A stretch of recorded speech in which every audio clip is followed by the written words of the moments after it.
So this is my MSR Elixir 4. That is not something we're gonna stand for.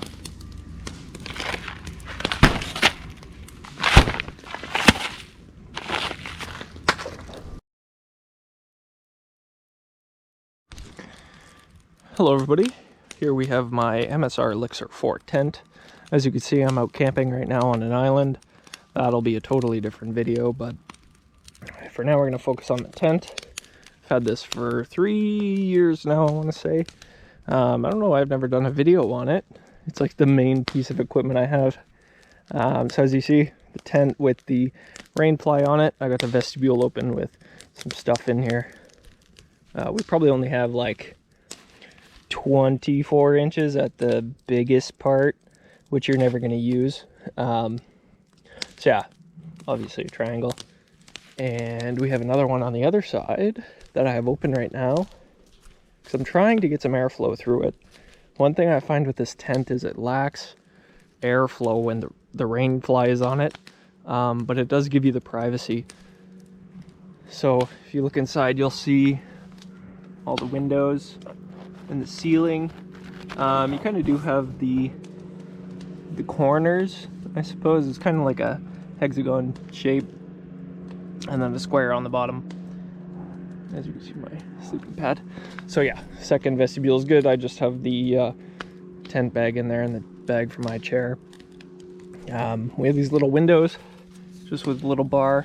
Those don't give a ton of airflow, so that's why I have the doors open. A couple of these, there's one on each side. That's the tie down for the wind, I guess. So I have the footprint that came with it is under here, and the Rainfly buckles in. More wind stuff, and the pole goes through both holes for the footprint and the tent itself. We have the pegs here in case you want to peg this down. This never really works. I find this is too tight, so you can't get it down to the ground, as you can see. And yeah, like all this gets really tight. Like if I want to tighten this more, the Rainfly is going to be really tight, which seems like you're stressing it out, but I think you can handle it. It's a very good material. The Rainfly has this little gutter that the rain gets trapped in and brings it all the way down to the corner. I have had this in the rain once or twice. I try not to go out in the rain because it's no fun for me. So what else? Yeah, I guess we'll just move inside. The tent itself is really thin, actually, like significantly thinner than the Rainfly, which, I mean, I guess it doesn't matter. This is supposed to be a lightweight tent. It's a 4-person tent. I'm out camping right now. I don't know the specs off the top of my head. So big door, it opens like a D. It doesn't open fully, but you can roll it up and tie it up over there. I don't like doing that, but so here we are inside. We have my sleeping pad and sleeping bag. Reviews are there. So you got like 36 inches of space here. Me and my girlfriend go camping in this. It's enough for 2 sleeping pads and give or take 16 to 20 inches of extra space for your stuff, which works out well for us. The only thing I can complain about is maybe headroom. It's about enough to get me on my knees and change, but you're pretty much going to be changing laying down, especially pants and stuff. So, but nice view. If you open this up, you get nice views up there. A couple pockets, one on this side, that side, and these. I don't like using those because if anything's sharp here and you rip the mesh, then it's a disaster. So I don't use those unless it's for something soft, like maybe a phone I would put in there, something slim. But everything else, no, I wouldn't put anything in there. See the seams all taped up. I don't think I've ever had water in this tent during a rainstorm or anything. Usually it's just underneath the Rainfly gets, or not the Rainfly, the footprint gets pretty wet and damp, and you dry it out. You'll see here, actually, I rolled this tent up once and I guess it was still wet from maybe a rainfall or whatever it was, and some of the ink from the bottom portion of the tent. I had stained here before I was able to get it to dry, which wasn't long, honestly, maybe like 6 hours, which might be considered long to some of you.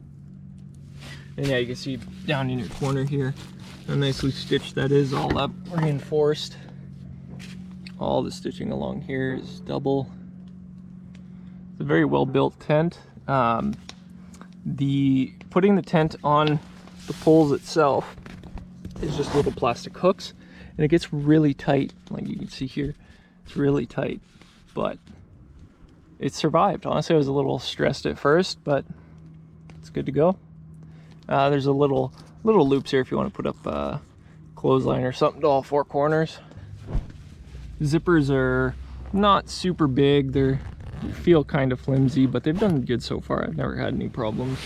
So something I can comment on this tent is that it is really hard to put up if you're alone. The two poles are parallel together and they're attached, and then they crisscross to make an X pattern.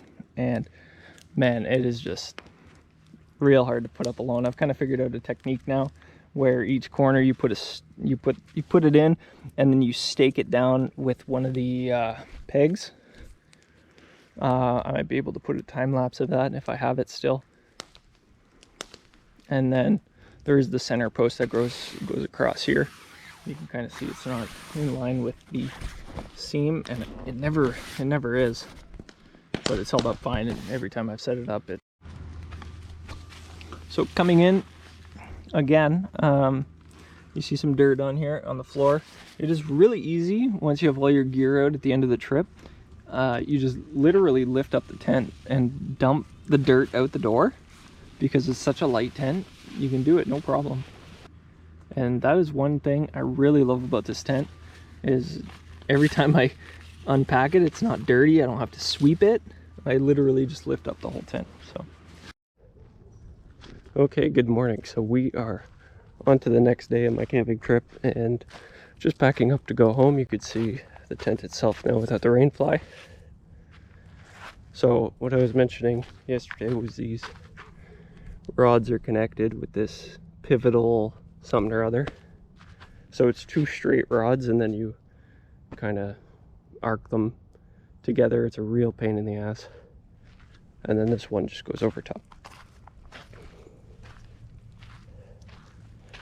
So these were the clips I was mentioning as well. They get pretty tight. They just hook on, and you could see you really gotta stretch it out and put some force into it, but it holds up pretty well. Inside the tent, you can see all the dirt I got in here. Lots of light, lots of views if you don't want to use the Rainfly, which I did. I didn't have to, but there was people here when I came, so I mean, it just lets me hide some stuff. I had the GoPro and the drone and a bunch of other things, so it lets you hide some stuff, and it also keeps it darker in the morning. You don't have the sun in your face at 6 a.m. So, and yeah, that's pretty much it for the MSR Elixir 4.